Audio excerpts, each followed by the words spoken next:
ഇഡ്ഡലി, ദോശ, പുട്ട് ഒക്കെ കഴിച്ച് മടുത്ത് വന്നു. അപ്പോൾ നാട്ടിൽ വന്നപ്പോൾ ഇതുപോലെ ഓരോ സംഭവങ്ങൾ കിട്ടുമ്പോൾ അത് വെച്ച് എന്തെങ്കിലും ഒരു വെറൈറ്റി ഉണ്ടാക്കണ്ടേ. അപ്പം ഇന്ന് ചക്ക ഇലയുടെ ഉണ്ടാക്കാമെന്ന് വിചാരിച്ചു. ഇന്നലെ നല്ല തേൻവരിക്ക ചക്ക കിട്ടി കേട്ടോ. അപ്പോൾ അത് കണ്ടപ്പോഴേ ഞാൻ വിചാരിച്ചു ഇന്നൊരു ഇലയുടെ ഉണ്ടാക്കണമെന്ന്. അങ്ങനെ ഇന്ന് വട്ടയിലയിൽ ഒന്ന് റെഡിയാക്കാമെന്ന് വിചാരിച്ചു. സാധാരണ ഞാൻ ഇലയുടെ ഉണ്ടാക്കുന്നത് വാഴയിലയിലാണ്. അപ്പോൾ പണ്ടൊക്കെ അമ്മയൊക്കെ ഇതേപോലെ വട്ടയിലയിൽ എൻ്റെ കൊച്ചുനാളിലൊക്കെ ഉണ്ടാക്കി തന്നിട്ടുണ്ട്.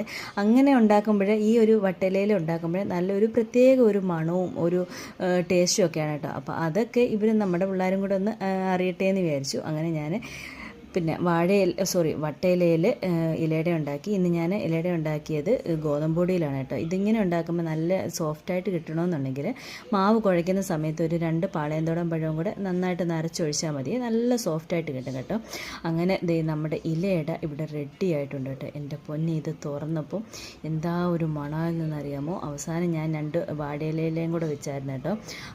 അതിൻ്റെ വാഴയിലയുടെ മണവും ആ ഒരു വട്ടയിലയുടെ ഒരു വാടി വരുമ്പോൾ ഒരു മണവും കൂടെ ഒന്നും പറയേണ്ട, അടിപൊളിയായിരുന്നു കേട്ടോ. ആ മണം, ആ ചക്കപ്പഴത്തിൻ്റെ ഈ ശർക്കരയും തേങ്ങയും കൂടെ ഒക്കെ വെച്ചിട്ടുള്ള ആ ഒരു മണമൊക്കെ ഒന്ന് കഴിച്ചു നോക്കട്ടെ കേട്ടോ. കുറേ നാളായി ചക്ക ഇലയുടെ കഴിച്ചിട്ട്.